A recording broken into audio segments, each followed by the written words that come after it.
Greetings. I'd like to invite Rick Fleshman, CEO of ZMI Consulting, based out of Newport Beach, California. Rick, welcome to the call. Thank you for taking a few moments of your time today. Thanks for having me, Steve. So, Rick, your company advises small, medium, and large size organizations in a number of capacities. We've been grateful to have participated and been brought in by you to several of your client companies. And maybe we could talk for a few minutes about some of those cases and some of those clients and how we were able to make an impact with your support. Sounds good. Awesome. So just, Rick, can you briefly, in 30 seconds, just describe your business and how you work with companies? We're a marketing and operations firm. We go in and we're kind of considered a fixer. We've helped a lot of startups, but a lot of times we go in and we help them fix things that are kind of broken. Usually that's internal management type things. So that's pretty much what we do. A lot of times when we go, we realize that the lack of coherent internal organizational structure is missing, and that's usually when we call you. Awesome. Thank you. So recently we worked on a software development project. You were leading the development of a new startup and getting their infrastructure set up. Can you just tell us the nature of that particular business and what was needed at the time? It was a fly by the seat of their pants group of people that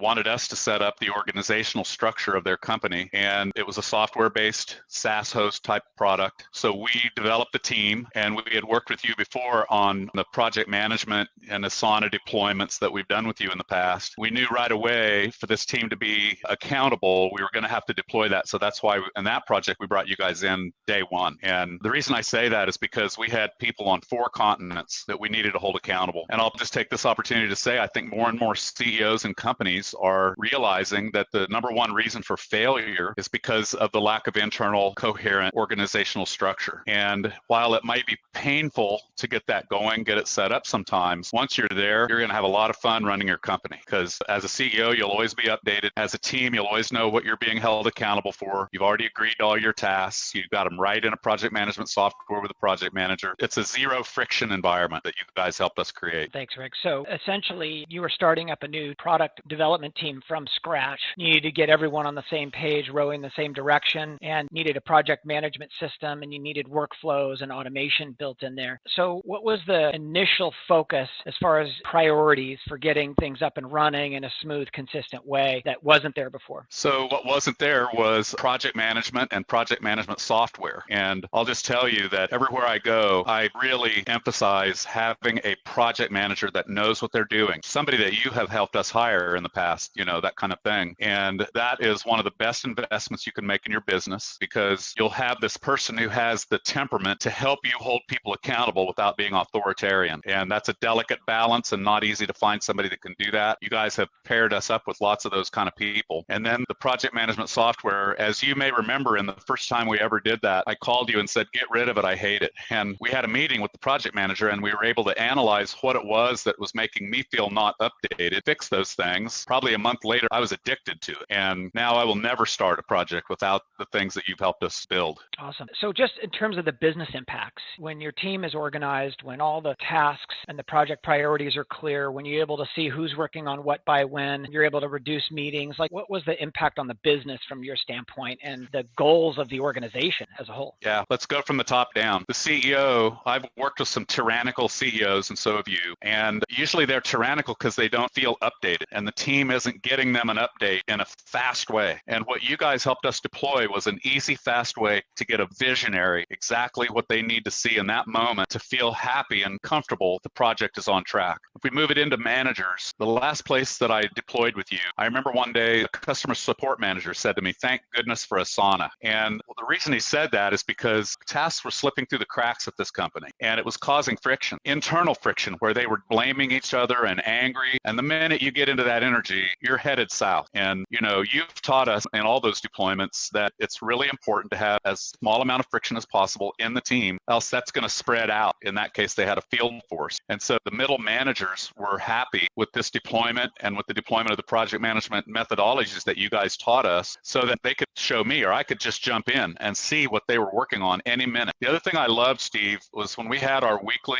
managers meeting, I never had to prepare for it because it was all right there in the project management software. I just logged in and boom, it's all right there. And you guys taught us how to dump in all the things we wanted to do into our backlog, prioritize them, and then get them out to a Scrum board, which is how we did it. And it was just super easy for everyone to see what was being done and what they needed to be working on in any given moment. moment. What was the time commitment, Rick, that was required from your end to get the system up and running and get everyone finding their rhythm? Yeah, honestly, it's mildly painful at the beginning because you're in the groove of trying to get all your work done and bring in this thing and overlay. It's not like you can just stop the company and deploy this and then start again. So one of the things that you and your team helped us with a lot, I can think of a couple clients where that happened, was to try to find that right balance to get them into the meetings to learn this without getting behind on their own work. And you were really great at being sensitive to their needs. So if we were doing too many meetings to try to learn the methodologies, then you and your team were good at backing it down and spoon feeding it as opposed to getting a drink of water out of a fire hose. I'll be honest also, a couple of my clients have had a little bit of pain on the price to get it going, but I'll also say that at the other end, they all told me how glad they were that they spent that money. Totally money well spent. Sometimes you want to spend money on your business, and it doesn't sometimes feel like this is spending money on your business, but in fact, it's the best money you can spend on your business because your team's going to be cohesive. Yeah, that's a really good point. I think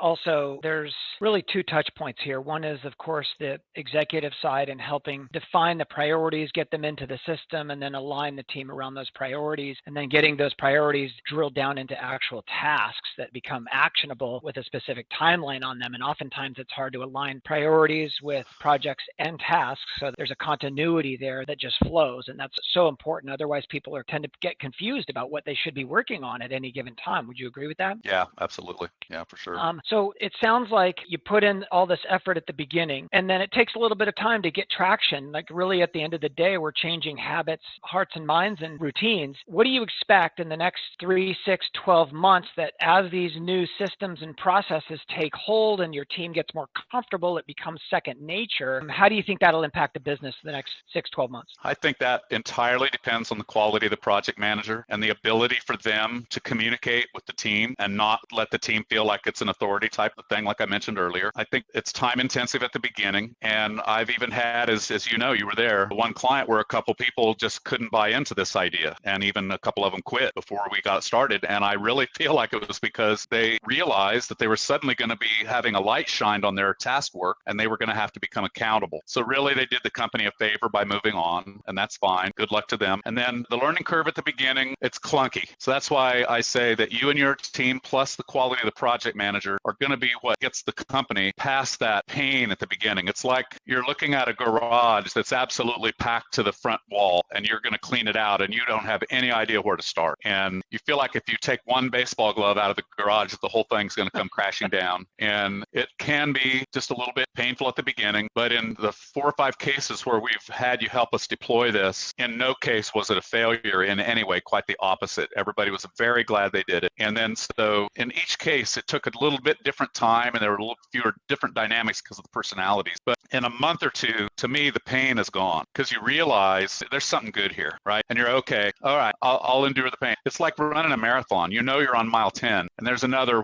whatever it is, 16.3 miles or whatever left. And while that's even more than you've run so far, at least you know in your mind where that is and you know you're going to get there. And so the pain diminishes quite rapidly. And then it's just a matter of working out the quality of the project manager. I can't stress enough. It's the third time I've mentioned it. And your team has always done a great job of either finding project managers for us, or a couple times we hired from within or moved people over and you trained them. And even in the worst case where one of them wasn't maybe the best project manager, still the project was a massive success. So, yeah. Thank you. So let's talk about the project management training for a moment. So recently you had a project where you needed to train up a brand new project manager and get them up to speed. What was the difference after she went through the program and got through the training, and how has she turned out today as a project manager? So Esther was communication director at a client that I went to work for. She was doing a good job. We needed a marketing manager and I didn't know her, and I asked her if she wanted that role and she said, no, I don't have a marketing background. I can write and I'm just trying to help. So that's when I was asking them the questions of, where are you keeping your tasks? And they were like, in our mind. And I said, no, really, how are you keeping track of your tasks? And the best answers I could get were yellow pads and spreadsheets. So I deployed Asana, and then we brought you guys in. Well, before we brought you guys in, I was playing around with Asana and trying to do the project management myself, and I wasn't doing a good job. And it takes a special person, as you know. And then Esther, who was the communication director, I noticed when we got Asana put up, you can see what people are doing in there, and she was going after it. So, I'm a big fan of letting people find the role for them in your organization. That's a big deal as a opposed to pushing them into a cubbyhole. So I just, in passing, I said, at one point we're going to need, and then she pick me for project manager. And I knew in that moment that she was perfect for that. She had no idea what she was doing yet. And so you and your team met her and you guys trained her up. There's, I think, about 3 of you that were working with her on a daily basis, and she was just eating it up. And I am amazed at the job that she did and the quality of a project manager she became in just a few short months. I think you were too. Yeah, absolutely. Were you surprised by any of the results, Rick, that you did not anticipate out of the gate by working with us on some of these projects?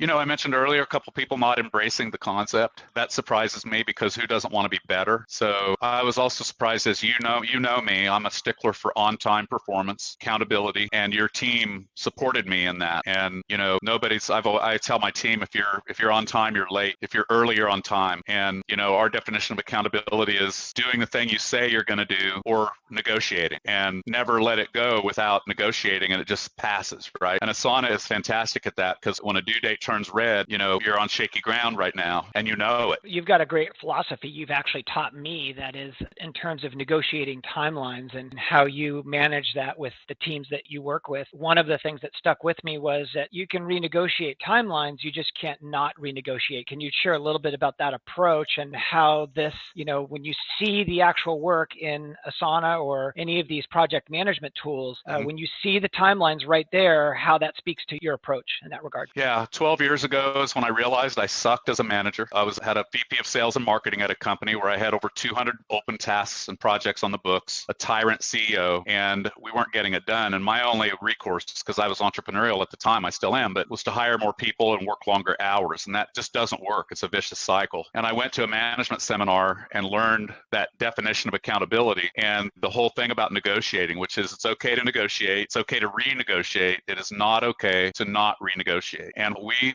put together what we call a gauntlet, and we have a 60-day file. And if somebody is not renegotiating and they're falling short, a letter goes in their file for 60 days. They can't have 3 of those in a 60-day period or they're gone, and they sign off on that. And that way you take your emotion out of letting someone go. It's like, man, I'm sorry, but you've got your 3rd one and you knew, and I even warned you after the 2nd one. And so if you organize that gauntlet, we call it, and you teach your team, be on time always. It's okay to renegotiate. It's not okay to not renegotiate. And accountability is doing what you say you're going to do or negotiating. If they know this is what you demand as a manager, they're like kids who don't want structure, but they want structure. And when they get that structure, you'll start to see them shine. And you'll never really know you're applying anything with authority. And you ask anybody who works for me, I'm the opposite of authoritarian. I usually find a way to make them feel disappointed that they haven't got the work done for me.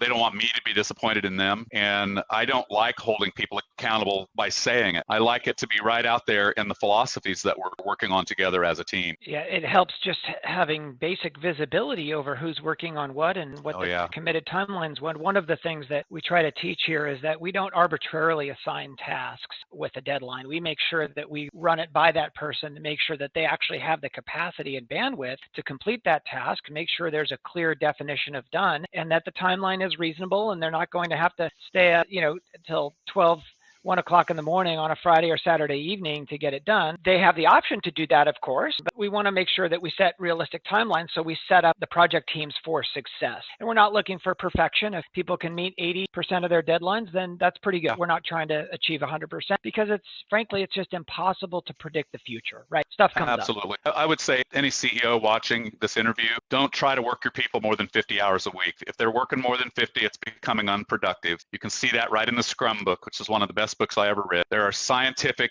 research that proves that productivity starts to plummet after 50 hours. 40 to 50, if they're not getting the work done, look at their productivity, look at their methodologies, and look at the manpower. And don't overwork your team and don't overwork yourself. Make sure you get some time away from the business. It's really, really important to the business. Well said. Well, Rick, I think we've covered a lot today. And any final thoughts before we conclude? No, I'll just say that one of the greatest sources of pride I have are the teams that I've built with your staff's help, with you and your team helping us, and learned so much in the 4 times we've deployed this. And the last company I talked to, I asked them if they knew about any of this, and they did, and it made me a lot happier. So I'm starting now to ask ahead of time because it's a lot harder to go in where things are completely discombobulated. But with what happened at the pandemic and everybody working from home and the worldwide nature of our companies, where the last project I was on, we had people on every continent, and as a manager holding them accountable, you have to have some tools. If you don't have the tools, you're going to get eaten alive. drive, and you just aren't going to be getting your work done. So find a group like Steve's and deploy the right methodologies, and you will be so happy. It is like a musician having to spend time in a practice room. You can either not play well in the performance, or you can spend the time in the practice room, and you're going to have a lot more fun performing, and your clients are going to be happier too, and you'll keep your clients. So we owe you guys a lot, and I'm grateful. Thank you, Rick. And I got to give credit to our team. They Absolutely. just do a phenomenal job, and